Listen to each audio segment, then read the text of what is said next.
जय हिंद। आज की वीडियो में हम बात कर रहे हैं संघीय व्यवस्थापिका या संघीय संसद क्या है। ये चैप्टर है स्विट्ज़रलैंड का। यहाँ हम बात कर रहे हैं कि स्विट्ज़रलैंड में जो लेजिस्लेचर है उसका गठन किस प्रकार से किया गया है, ऑर्गेनाइजेशन क्या है, उसके वर्क, उसकी पावर्स और उसके हाउसेस कितने हैं।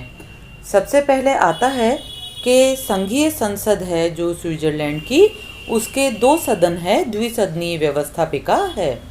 1848 में निर्मित संविधान है, जो पहले वाला संविधान है उसके अनुसार संघीय सभा इसे नाम दिया गया था, लेकिन वर्तमान में इसका नाम बदलकर संघीय संसद कर दिया गया है।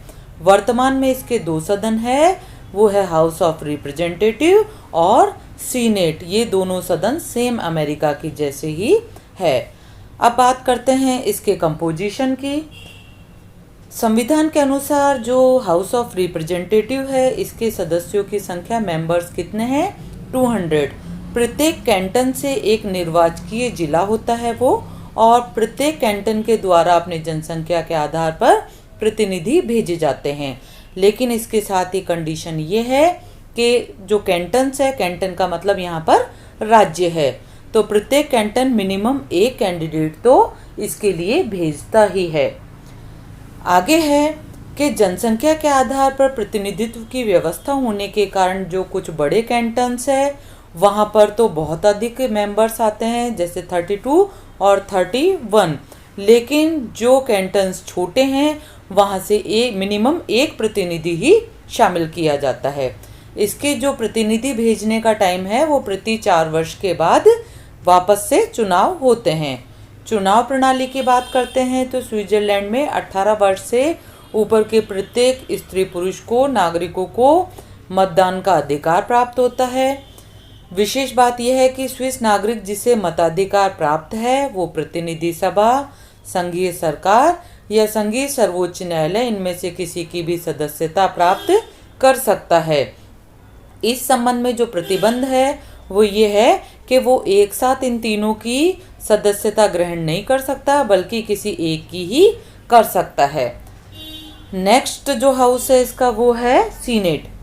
सीनेट की अगर रचना और इलेक्शंस की हम बात करते हैं तो सीनेट की सदस्य संख्या कितनी है, 46। 46 इसलिए है कि यहाँ पर 20 तो है वो पूर्ण कैंटन है और 6 है अर्ध कैंटन। तो जो पूर्ण कैंटन है वहाँ से तो प्रत्येक से 2 मेंबर्स चुने जाते हैं, और जो अर्ध कैंटन है वहाँ से 1 चुना जाता है। इसलिए 20 कैंटन्स में से 40 तो ये मेंबर हो गए, और जो अर्ध कैंटन है उनके 6 हो गए। टोटल 46 इसकी सदस्य संख्या है। ये आपको अच्छी तरह से ध्यान रखना है। नेक्स्ट हम बात करते हैं संघीय संसद की शक्तियाँ, कार्य, फंक्शन कौन कौन से है। स्विट्ज़रलैंड में संघीय संसद के दोनों सदनों, प्रतिनिधि सभा और सीनेट को विधायी, प्रशासनिक, वित्तीय सभी शक्तियां प्रदान की गई है। जो वर्तमान कॉन्स्टिट्यूशन है उसमें आर्टिकल 173 में उपधारा 2 में कहा गया है कि प्रतिनिधि सदन और सीनेट दोनों उन सभी कार्यों को मिलकर संपन्न करेगी जो कि वर्तमान संविधान द्वारा संघीय अधिकार क्षेत्र में रखे गए हैं और जो अन्य किसी अधिकारी को नहीं सौंपे गए हैं। ये इन्होंने बताया है कि कौन कौन सी यहाँ पर अधिकार और शक्तियाँ हैं। नंबर 1 हम बात करते हैं लेजिस्लेशन पावर की। जो विधायी शक्तियाँ हैं, कानून निर्माण की शक्तियाँ, वो कौन कौन सी है। संघीय संसद मूलतः एक लेजिस्लेचर असेंबली है। इसका जो प्रमुख काम है वो है कानून बनाना। संविधान द्वारा संविधान अधिकार क्षेत्र में रखे गए सभी विषयों पर कानून निर्माण की शक्ति इसे प्राप्त है। नेक्स्ट हम बात करते हैं कॉन्स्टिट्यूशन में जो अमेंडमेंट्स करने होते हैं उसकी शक्ति भी इसके पास होते हैं। प्रत्येक संशोधन प्रस्ताव दोनों सदनों द्वारा पारित किए जाने पर ही लोक निर्णय के लिए भेजा जाता है, जो कि प्रत्यक्ष लोकतंत्र का एक साधन है। जब संघीय संविधान के पूर्ण संशोधन का प्रस्ताव विचारार्थ हो तो संघीय संसद का भंग कर नवीन संसद उसका निर्वाचन करवा लिया जाता है। संघीय संसद की जो संविधान संशोधन की शक्ति है वो लोक निर्णय के साथ साथ आरंभक का नियंत्रण भी होती है। यदि 1 लाख स्विस मतदाता संविधान में संशोधन का प्रस्ताव पारित करते हैं तो संघीय संसद को ऐसा करना आवश्यक हो जाता है। थर्ड है नियुक्ति या निर्वाचन संबंधी जो पावर है। नियुक्ति या निर्वाचन संबंधी शक्तियों में संघीय संसद को स्विस संघ की महत्वपूर्ण संस्थाओं के सदस्यों की नियुक्ति करने का अधिकार होता है।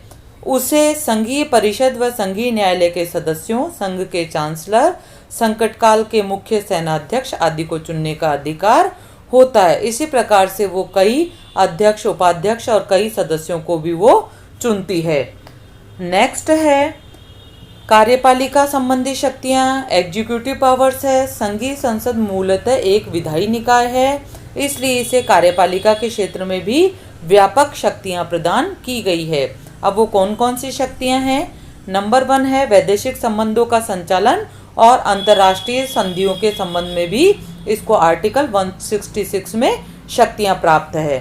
सेकंड है संघीय सत्ताओं का निरीक्षण और नियंत्रण करने की शक्ति भी आर्टिकल 169 के अंतर्गत इसको दी गई है, जिससे कि वो कोई भी जांच या उन पर कंट्रोल रख सकती है। थर्ड इसमें है आर्टिकल 171 के अनुसार जो संघीय संसद है वो संघीय सरकार को आदेश दे सकती है जिस पर कि वो विचार करेगा। फिफ्थ हम बात करते हैं फाइनेंशियल पावर की। संघीय संसद की सबसे महत्वपूर्ण जो शक्ति है वो बजट की स्वीकृति की है। संघीय सरकार जो बजट बनाती है उसे स्वीकार करना इसका काम होता है। सिक्स्थ है जितने भी कैंटन्स है उनसे रिलेटेड जो पावर्स है वो भी इसके पास होती है। कैंटन्स कितने थे? 20 पूर्ण थे और 6 कैंटन हाफ थे, ये आपको ध्यान रखना है। नेक्स्ट है न्यायिक शक्तियाँ। न्यायिक शक्तियों में वर्तमान संविधान के द्वारा एक संघीय सर्वोच्च न्यायालय की स्थापना की गई है। संघीय संसद की न्यायिक सक्रियता या शक्तियाँ सीमित रह गई है, लेकिन अब भी न्याय के क्षेत्र में उसे कुछ अधिकार प्राप्त है। आर्टिकल 170 में ये बताया गया है कि संघीय संसद संघ की विभिन्न सत्ताओं के बीच कार्यक्षेत्र संबंधी विवादों का निर्णय करती है। संघीय संसद अपने द्वारा नियुक्त अधिकारियों के विरुद्ध कार्रवाई भी कर सकती है। इसके अलावा अन्य कुछ कार्य और शक्तियां भी इन्होंने बताई है। अन्य कार्य और शक्तियों में है यह स्विट्जरलैंड की बाहरी सुरक्षा, स्वतंत्रता और तटस्थता की रक्षा करने के लिए आवश्यक कदम उठाती है। यह आंतरिक सुरक्षा व्यवस्था के लिए कार्य करती है। यह अन्य कार्यों में द्वितीय कार्य की पूर्ति हेतु अध्यादेश या साधारण संघीय आदेश जारी कर सकती है। यह सक्रिय सैनिक सेवा का आदेश दे सकती है।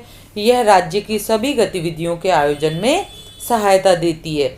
इस प्रकार से स्विट्जरलैंड में जो संघीय संसद है वो बहुत ज़्यादा महत्वपूर्ण अपनी भूमिका निभाती है। वो महत्वपूर्ण भूमिका इसलिए निभाती है क्योंकि हमें पता है स्विट्जरलैंड में प्रत्यक्ष लोकतंत्र है और प्रत्यक्ष लोकतंत्र को बनाए रखने के लिए संघीय संसद की बहुत ज़्यादा महत्वपूर्ण भूमिका है। आज के वीडियो में इतना ही। Thank you.